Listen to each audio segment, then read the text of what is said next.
నేను చెయ్యెత్తితే దోషినైపోతాను, శాపం వచ్చింది నా మీదకి. ఎందుకు? తనని అభిషేకించిన వాని మీదకి చెయ్యి ఎత్తకూడదు. ఎత్తితే శాపం వస్తుంది.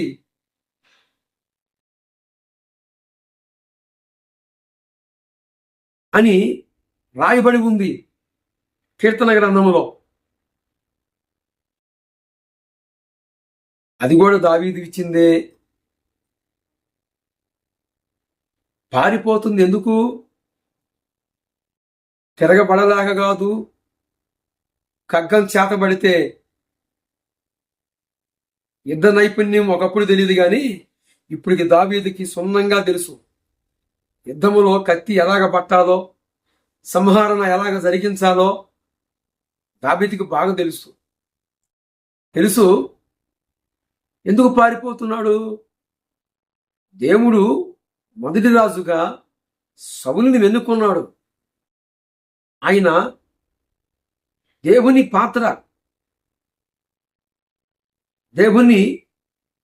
పాత్ర గనుక చెయ్యి ఎత్తకూడదు, ఆయన మీద తిరుగుబాడకూడదు.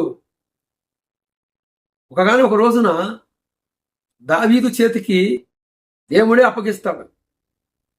సౌలు ఆ గృహలో దొరికినప్పుడు సౌలు వస్త్రపు చెంగుని, మనకు మొదటి సమయాల గ్రంథమే సాక్ష్యం ఇస్తాం, వస్త్రపు చెంగుని అంత ముక్క తీసుకొని వెళ్ళిపోయి ఆ పర్వతం మీదకి వెళ్ళి కేకేస్తాడు దావీదు.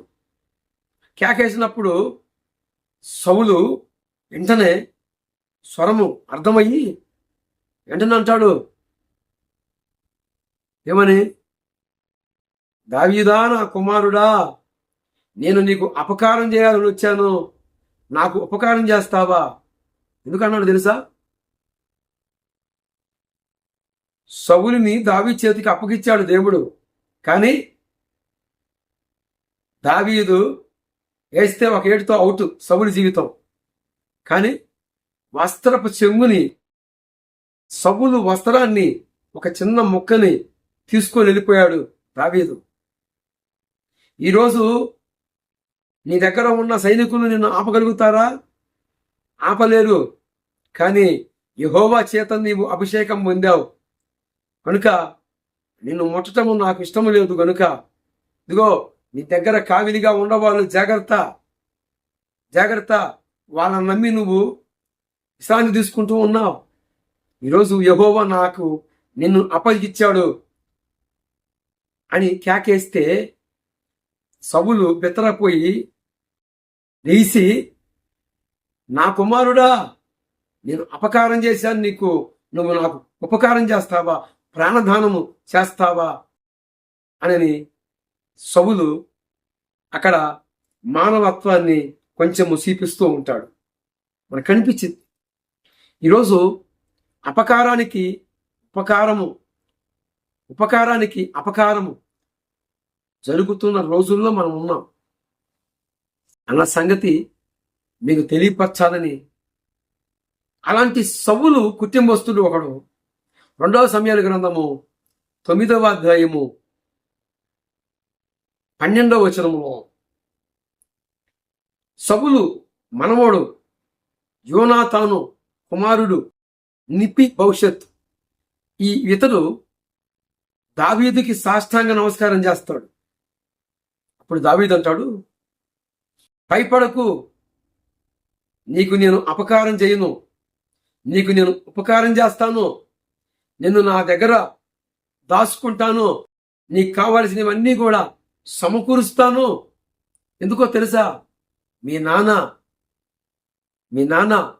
మీ తాతయ్య చేతుల నుండి నన్ను రక్షించాడు. మా మామగారు సౌలు చేతుల నుండి నన్ను కాపాడాడు. మీ నాన్నగారు యోనాతాను. అక్కడక్కడ కొద్దిమంది తల్లిదండ్రులు పంకగా, గౌరవపదంగా, హీనంగా వ్యవహరిస్తే బంధువుల్లో ఉన్నవాళ్ళు కావచ్చు, రక్త సంబంధికులుగా ఉన్నవారు కావచ్చు, స్నేహితులు కావచ్చు, ఏమండి తల్లిదండ్రులుగా ఉన్నవారు ఎవరైనా పేనాసి కోటిగా ఉన్నట్లయితే వారి బిడ్డలు ఉంటారు. యోనా తానులాగా. యోనా తాను ఏం చేశాడు?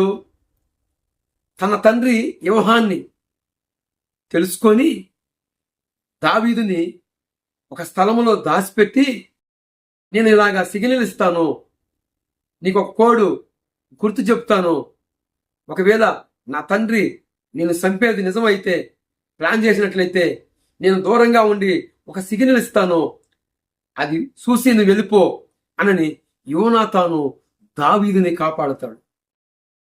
ఆ చేసిన మేలుని దావీదు ఎంతగా గుర్తుపెట్టుకున్నాడంటే, దావీదు ఇక ప్రాణం పోయినా కూడా మర్చిపోలేదుగా. సౌలు మర్చిపోయాడు, దావీదు మర్చిపోలా. నిపి